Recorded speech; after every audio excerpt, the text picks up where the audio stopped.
अस्सलाम वालेकुम जनाब। टीचर ने क्लास में एक एक्सपेरिमेंट किया और बच्चों के दो ग्रुप बनाए क्लास में जो बच्चे थे। एक ग्रुप ए बनाया और दूसरा ग्रुप बी बनाया। मिसाल ले लें, ग्रुप ए में 10 बच्चे और ग्रुप बी में भी 10 बच्चे हैं। तो जो ग्रुप ए में जो बच्चे थे उन हर बच्चे को एक एक पेपर दिया, एक एक पेपर का पीस दिया। और उसके बाद जो ग्रुप बी के बच्चे थे उन्हें हर एक बच्चे को 5-5 पेपर दिए, यानी कि 5 पेपर एक बच्चे को, दूसरे बच्चे को 5 पेपर के पीस यूँ दिया। और जो ए ग्रुप था उसे कहा कि आपने एक अच्छी सी ड्राइंग बनानी है, पेंटिंग कर सकते हैं, कुछ भी आप इस पे करना चाहते हैं, इस पेज पे ड्राइंग वगैरह हो सकती है, वो आपने करनी है। उनका टाइम स्टार्ट किया और बी ग्रुप वालों को कहा कि आपने ये जो आपको 5 पेपर दिए गए हैं, आपने किसी एक पेपर पे जो है इनमें से आपने कोई अच्छी सी ड्राइंग, कोई अच्छी सी पेंटिंग या कुछ भी आप बना सकते हैं जो आप चाहते हैं। ठीक है भाई, अब दोनों ग्रुप्स का टाइम स्टार्ट कर दिया गया, एक साथ दोनों को स्टार्ट किया। अब रिजल्ट ये निकला कि जो ग्रुप बी था वो ग्रुप ए से ज़्यादा कामयाब हो गया और ग्रुप ए की जो ड्राइंग थी वो ग्रुप बी से ज़्यादा अच्छी नहीं थी। ग्रुप बी की ड्राइंग ग्रुप ए से अच्छी थी, पेंटिंग अच्छी थी, सब कुछ अच्छा था। क्या वजह थी? वजह ये थी कि ग्रुप ए जो है, अब आपको गौर से सुनिएगा, ग्रुप ए को सिर्फ एक पीस दिया गया था पेपर का जिस पे उन्होंने करना था, कोई एक पेंटिंग बनानी थी। लेकिन ग्रुप बी को 5 पीस दिए गए थे जिनमें से एक पे बनाना था।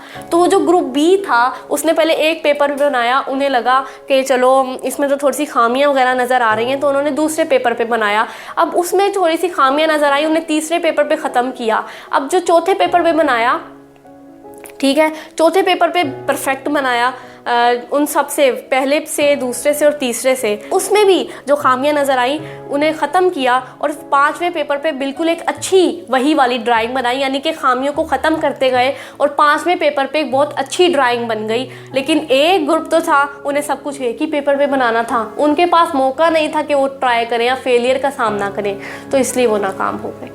आपको यही समझाना चाहती हूँ कि जो लोग कहते हैं ना ज़िंदगी बिल्कुल आसान होनी चाहिए या ज़िंदगी में फेलियर नहीं होने चाहिए, वो लोग नाकाम हैं। क्योंकि ज़िंदगी सिर्फ ट्राई का ही नाम है। आप कोई भी काम करते हैं उसमें आपको फेलियर होगा, फिर ट्राई करें, जिस तरह ग्रुप बी ने किया था। लेकिन जब आप एक ही दफ़ा करके हिम्मत हार जाएंगे, जैसा कि ग्रुप ए की मिसाल है, तो आप कहेंगे कि हमारा तो काम ही नहीं हो रहा, हमारे तो कामयाब नहीं हो रहे, हम तो ऐसा हो नहीं सकता। इसके लिए मुस्तकिल मिजाजी चाहिए होती है और बार बार ट्राई चाहिए होता है।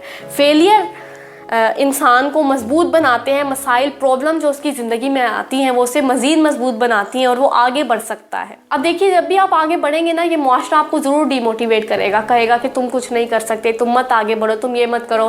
फिर आप उनकी जो है ना बात नहीं मानेंगे और आगे बढ़ेंगे। लेकिन एक टाइम आएगा जब आप फेलियर का सामना आपको होगा तो मुआशरा आपको ताने देगा, हर काम में हाथ डालते हो फिर नाकाम होते हो, ऐसे ताने आपको मिलेंगे, हंसेंगे भी लोग आप पे।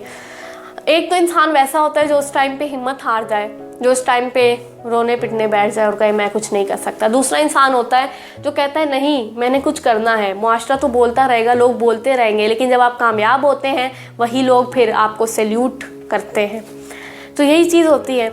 अच्छा, एक बहुत प्यारी बात अली बाबा कंपनी के फाउंडर जैक मा कहते हैं, 20 साल तक आपको अपनी पढ़ाई पर ध्यान देना चाहिए, ज़िंदगी के 20 साल तक।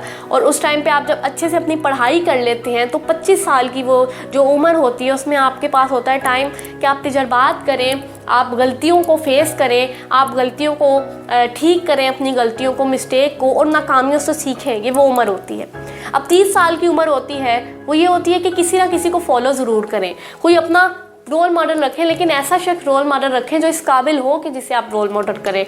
यानी कि वो शख्स कामयाब होना चाहिए या आपकी फील्ड के मुताबिक वो शख्स कामयाब होना चाहिए जिसे आप फॉलो कर सकते हैं।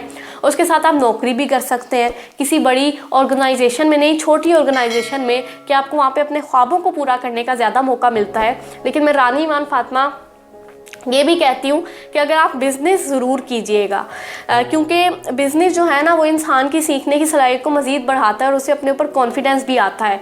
अगर आप नौकरी करना चाहते हैं तो कुछ बिज़नेस के लिए, कुछ सीखने के लिए, लर्न करने के लिए आप कर सकते हैं, उसके बाद आप बिज़नेस ही कीजिए अपना।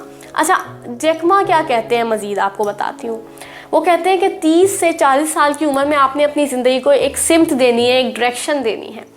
उसके बाद अपनी ज़ात के ऊपर काम करना है, उसी उम्र में अपनी ज़ात के बारे में सोचना है, कुछ लोगों के लिए सोचना है, कुछ दूसरों के लिए सोचना है। अब 40 साल की उम्र में ना आपको एक शोबे में तो एक्सपर्ट होना ही चाहिए, क्योंकि स्किल्स बहुत ज़रूरी हैं और इतनी सारी जो उम्र आप गुजार चुके हैं, फिर आप एक शोबे में तो एक्सपर्ट ज़रूर होंगे, फिर उस शोबे पे आपको फोकियत होनी चाहिए। 50 साल की उम्र में जैक मा कहते हैं कि गलतियों का, नए तजर्बात का, नाकामियों का जो है वो मौका नहीं रहता, वो उम्र नहीं रहती।